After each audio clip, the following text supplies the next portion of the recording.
We're doing a little special live edition today from Substack, and we have a dear IRL friend, Mariana Bell, not just who I Hello. met through the. Yes, and we're going to talk about her new album that just came out yesterday, Give It a Go. Just going through all of the processes of what she did with this Yay. new creation. It's completely different than all of the work that you've done. So, I want to talk about some of the processes behind your inspiration, like whatever kind of got you into this headspace of doing something that's so different than what you've always done before. Well, thank you. Thanks for having me, and hello Yeah. to anyone, everyone who's here listening either live or later. Um, it's I'm just thrilled. It's like having a baby, and I've had two babies, so I know a little bit of this like creative birthing process. And you sometimes, usually you never know what you're gonna get. You think you know, and you don't. And the process of this one though was very, I would say, the most deliberate record. Hello from Brenda and Bell. Hello. Uh, it was the most deliberate thing I think I've ever done creatively, in the sense of, from the minute of conception, I knew what I wanted, what I wanted to feel, what I wanted it to look like, what I Mm. wanted it to sound like, kind of in a broad sense. And I was just really, I don't think I've ever been clearer about something. I usually like to let the process kind of take me wherever it's going to go, and that did happen within reason. But it was really so clear from the start that this was going to be a departure in a very specific way. Yeah, I remember, like, I've known you for over 15, 20 years at this point. Like, we knew of each other for a long time before that, but Yeah, you've always been very, like, singer-songwriter, very, like, more like a folky kind of sound, and now this yeah, is, like, very 80s synthy, just kind of a, like, nod to, something that feels more, like, upbeat and, like, this is this new chapter of your life, and it's kind of a like, we're both over 40, yeah. and we're like, we can do whatever we want. We can completely shift and decide to be this different version of ourselves. And I love that you're just like putting it out there and doing the thing. And like the imagery that you did associated with it is absolutely beautiful. Like I've taken a bunch of your photos and it's really cool to see this kind of new version. So are you still are you still there? Internet, Yeah. can you hear me still? Thank you. Well, yeah, I'm place where.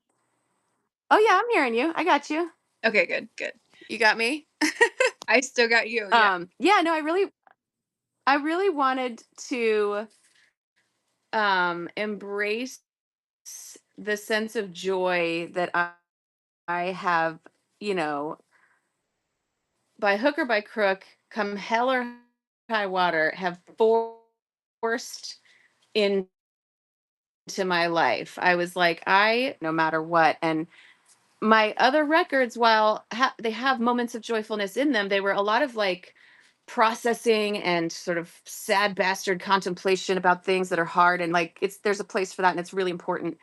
But I think for this one, I went kind of an outside in approach of like, it's tough out there. Mm. What is happening in the world, what is happening, personally, and all these things are so hard sometimes. I really was like, what do I want to hear? What do I need to do? And it's like, it might just be have a dance party and have a good time. And that doesn't mean that the lyrical themes aren't, very real and very sincere, and some of them blithely a little bit darker or deeper than may first appear. I wanted it to sound like a good time. I wanted you to come away from it being like, man, I forgot about that. I forgot about dancing in my kitchen, that kind of thing. It's like I talk about inner child a lot, and it makes me think of that kind of connecting back to this like more innocent version of ourselves where we're not overthinking so much and we're just kind of letting our freak flag fly and not even realizing that's what we're doing. We're just like enjoying it as we go. So, I don't know if anybody has any questions since this is Yeah. live. write in messages, ask questions. I know that there's some folks on here who I actually know outside of Substack who are really big music heads. So if you want to have a little bit more understanding of like the process behind how Mariana like created some of her songs, then please ask away because Mariana is an open book about that part. So um, I don't know if you want to break down kind of like I don't know if you For have sure. like a favorite song on the album or if there's like one that you just I'm sure you love all of them. They're all like your little children in a way, but sometimes there's like a connection to one because it like inspires something in you or it was influenced from something that like really feels like you're connected to it in this bigger way. But I don't know if you have one that you want to pick or like one that just makes you feel so freaking proud of what you did. Yeah, I think there might that might be like twofold because a lot of my album was co-written. So I have two very wonderful collaborators that co-wrote either alone or all three of us the songs, and I think a lot of those just always turn out so beautifully. And I'm not as precious about, this is mine and that's yours and anything like that anymore. So those are, I'm always really proud of those. Plus what the band in the studio does, because again, while I have this idea of what I think I should have, some of them really become just incredible. And there was one song to that end that didn't really have a title. It had like an idea, it had a vibe. And we kind of like had some time and extra space in the studio. And I was like, this could be so fun. And I didn't really have the lyrics. And I then, it became this like thing in the studio that was so much fun. And I'm so lucky that this seems to happen every record. I get one song like that. And then I wrote the lyrics after. I had like, placeholder lyrics. Blah blah blah blah blah. Yeah. Okay. We'll deal with that later. Yeah. And then I am so lucky. The lyrics just came pouring out of me um later, and it became my favorite whole song on the record. And it is one of those magical things that comes together like that. And it's called A Mess. And it just comes from a place of love and joy and adulthood as well, like realizing, because the chorus is, why don't we confess to a tidy slice of happiness with the state of the world in unrest? You're just the best, like, because it's not like we're pretending the outside world isn't there and difficult and whatever and everything is a mess, but to embrace those little things that make it bearable and then have a really good time with it are the only way I think we're going to get through it. you know Yeah. so A Mess would be that one, because it just blossomed into this beautiful thing so organically and wonderfully. And I'm really, really proud of that song because it's also really fun. Yeah, and I love it's so true. Everything does feel really chaotic right now, and one of the things that the themes that keeps coming up is like finding joy, finding things that make us feel um kind of connected back to nature, whatever makes us feel as happy as we can be within the chaos. And so it feels like that's kind of the point that you're hitting home with that song. And I love that you kind of came up with it hearing the Yeah. music first, which I don't know how often, like, I haven't really written many songs. I've never done a full song actually. Sometimes Curtis and I will like tinker around with the piano, something like that. And the lyrics I come up Yeah. with, absolutely terrible. But um, you've always been an incredible lyricist. So that's one of the things that just seems to come really, really naturally for you. So to hear that Yeah. music came first and then the lyrics came after, like, I wonder how often it's usually one or the other for you. Oh, here we've got a question. Um, yeah, I mean, I would definitely say like the lyrics are something that is just, it comes hot and heavy out of me all the time, just writing in my Yeah. phone and whatever and all that. So it's certainly, but you can't, there I have what I call my like personal bullshit detector. Like you can't shoehorn lyrics into music if it doesn't sing right. You know what I Yeah. mean? You've got to be flexible. And so so the lyrics that I did have, my placeholder lyrics, were fine, but once the joy of the song was there, they just were, I had to throw all of them away. And I was like, "Oh, those were such cool lyrics though. Oh well." So it also teaches you this like sort of non-attachment thing. And Yes. I throw a lot away.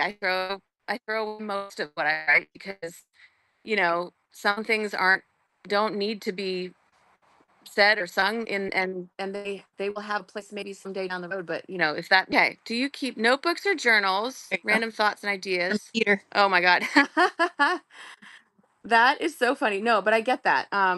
My voice notes section of my phone, it would be like in that giant, what's the book called of mental disorders? Like the big list of like every feeling every human has ever felt. And because I both write things down and sing them into my phone quite often. I'll wake up in the middle of the night and sing a melody, and then the next morning I'll be like, "Ugh, were you high?" And like, no, I definitely wasn't. I wasn't, um but to that end, sometimes it's wild because there's one song on the record that was this sort of crazy 3 a.m. tone. And then the next day I tried to sit down with my collaborators, Rusty and Emily, and I was like, is this in 7/8? Is this in 9/8? What is the time signature of this? I mean, it is what it is, and it has to be this, but it's not a normal 4/4 song. And they're like, no, it's really weird. But it's on the record, and you would never know that it's in a very strange time signature, but it came like straight out of me in the middle of the night. And it's not a standard song at all, but it's really really cool, and hopefully it's disguised enough where you still kind of bop along even though it's not in a western 4/4 time signature. Okay, are you gonna tell? I don't know if you said which song it is. Are we allowed to know, or do we have to figure it out? Well, I'd love the nerds to try to go find it, but no, it's called Called It Out. Okay, okay. Oh, I feel like I remember hearing Yeah. about, because I feel very fortunate that I was able to be in the studio with you while you all Yeah. were Yeah. recording. I knew Mhm. very I'm like, kind of more novice as far as my music knowledge comes when you're talking about time signatures, um but I appreciated being there for the process, because it's just it's so fun, and it's so interesting and confusing, and it's like you just have no idea. Like you're talking about practicing non-attachment. You really have to surrender so many times to just Yeah. kind of letting something be, Yeah. and it's a really good life lesson. Yeah. Yeah.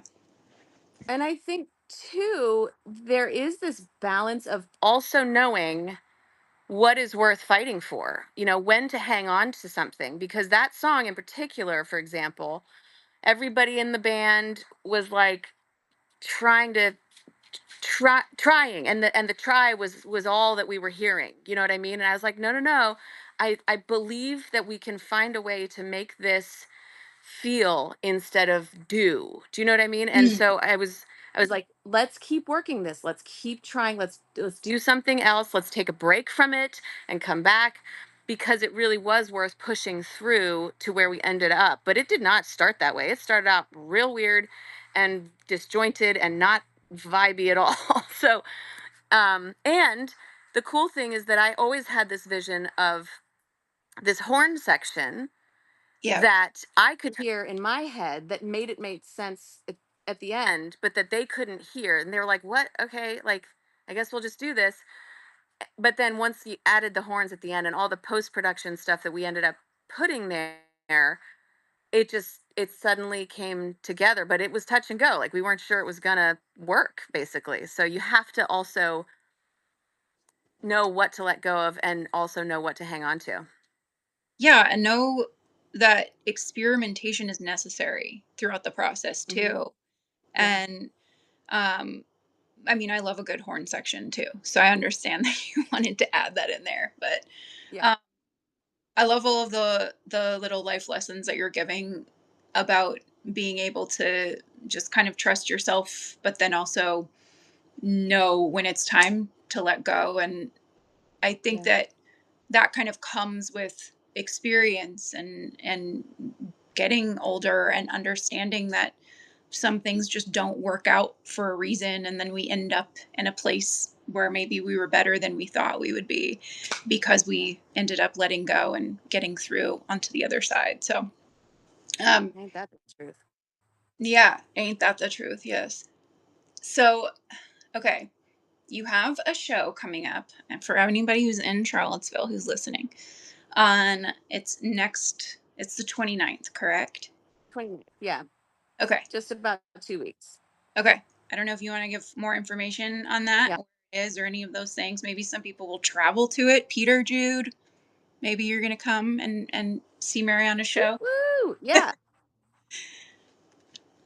Yeah, so we're gonna be at the Southern, which is a cool venue downtown Charlottesville, Saturday the 29th of August. This is gonna be our official release gig, and playing everything off the record, including one very scary, intimate song that's just me and piano, which is like, that's not something that I do very much, but I'm kind of excited because I was thinking about this podcast today, and like the naked room is about being exposed, and Yes. I've gotten so accustomed to having my beautiful, humongous sort of 10-piece band behind me all the time, and forcing myself out of my comfort zone again to play piano, which is not my primary instrument, and sing alone. I will feel very naked, but it's a song I'm also very proud of, that needs to be performed and has never been performed live before. So that's when it's coming. I think I know the one that you're talking about, but I'm gonna leave it alone because you're gonna perform it and it's gonna be absolutely beautiful. And then I'm gonna have to hear from the people who are there how validated knowing that it's gonna be beautiful. Um, Yeah. because I think like you were talking about your voice memos, and like I think I heard that one through a voice memo and it was very rough, but we still were like Uh-huh. tearing up hearing it. So it's gonna be Yeah. wonderful. Um, Thanks. okay. What are some of the things recently, like you can dive into this as much as you want or not, but like what are some of the things that have really inspired you? I know that you like started playing tennis and after 40, and like that's a Yeah. big thing that's like shifted for you. You've gotten really good at it, and a lot of women are told that they can't do something after a certain age. Like we're not allowed, society's telling us we're not allowed to start something new. We're not allowed to pivot. We're not allowed to do the thing that we wish that we could do because we're too old. We've aged out. So Yeah. you're getting incredibly good at tennis and playing what 4 or 5 times a week, just almost obsessively. Is Yeah. a great example of how it's never too late for us to do anything new. We can start something new. We can put out a completely new record. We can write a book. We can do whatever we want. So Yeah. can you talk about that a little bit more about deciding to start something new after Yeah. an age when we're told we're not supposed to? Yeah. I think so. My birthday was also yesterday, so I've been thinking Yeah. about this a lot, and my wonderful partner uh, threw me a surprise party with a bunch of friends. They One of my other friends made a beautiful dinner at her house, and there are a small handful of lovely friends there, all of whom happen to be a little bit older than me. And so I said, what what do you all think about this sort of midlife moment that we are all You're breaking up just going through, and what would you say sort of defines it for you? And I think the overwhelming one was not giving a shit. You okay, know? heard that part. You got me? Yes, not giving a shit. You were with, let's recap Yeah. that. So It so was mostly older women who were older than you who yeah, it was a bunch of couple friends, and they were everybody in the room was older than me. But But I asked them, I said, what, what are you taking away from midlife in this moment? And they all just kind of unilaterally, there were beautiful, nuanced things that we talked about, but it was mostly just caring less about what other people think, and doing what brings you the most joy. And, I recently got divorced. I recently picked up tennis. I recently decided I get to take up as much or as little space as I want. Mm. Yes. And it's not that I've ever been exactly a wilting flower. You've known me a long time. I don't suffer from that terribly much, but there was something about trying to make accommodation for things and people that really didn't fit me. Mm. And so not only did I sort of take my own physical health very seriously by starting a new sport and then falling in love with it, which is one of those things of like, especially for women, we're told, get fit, go to the gym, work out, do your Pilates, whatever, whatever. But under no umbrella are we told, find something joyful and then do that, and the fitness will come with it.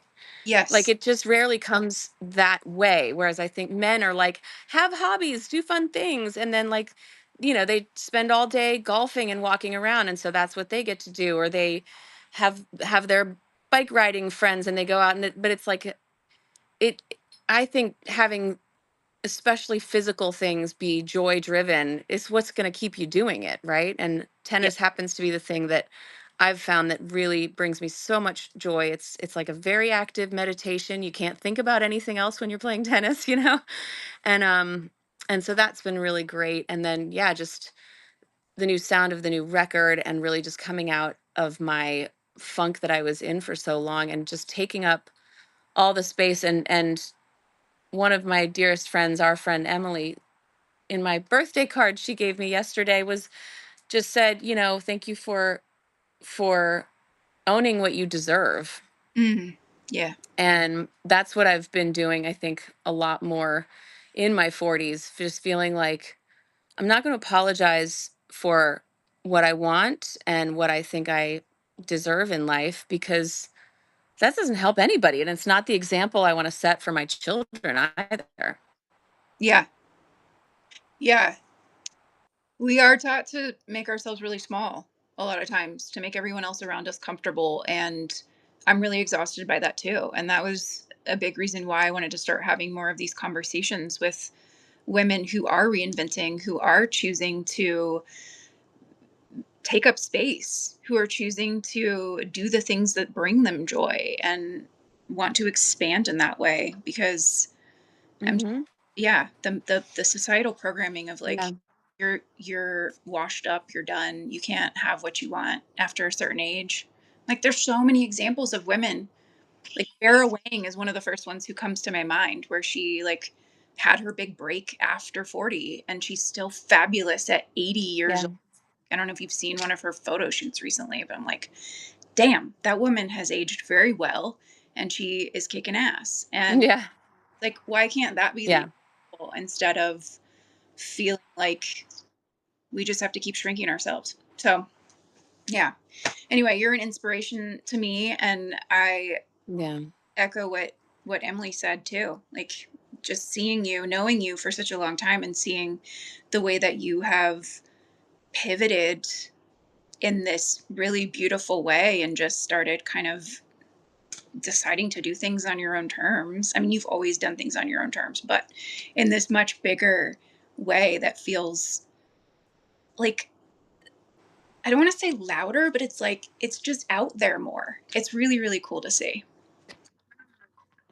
Well, thank you. Yeah. It's very liberating and a little bit intimidating, because as I say these words, like, don't give a shit what anybody thinks, I care very deeply Yes. about this thing that I put out, and I'm so proud of it and I'm so excited about it. So it's also like, I don't care what you think, but I really hope you like it. It's really Yeah. fun. you know.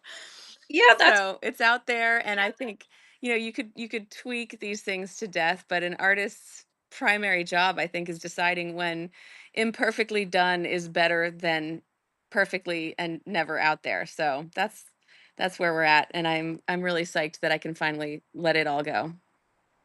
Yeah, well, and give it a go too. That And 'cause give it a go. Give it a try.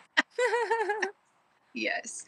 Um, I don't know if you have any um kind of insights or bits of advice. Like if there are other women out there, you just got some great feedback or great advice from these women who are older than you. So if there's women who are contemplating wanting to make something happen for themselves or give it a go, like your album said, Mm. um, what's something that you would impart on them? Like what's just one little bit of like magic wand advice that you would give to a younger woman? Maybe a younger music artist, even.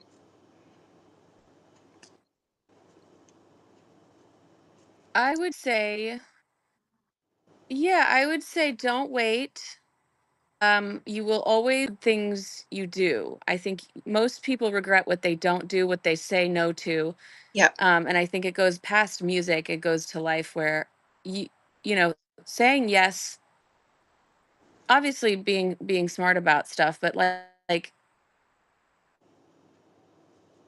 I rarely regret, oh man, I should have gone. I should have done that. Like I can't believe I didn't drag myself out of the house when I was kind of tired. Like I thought in my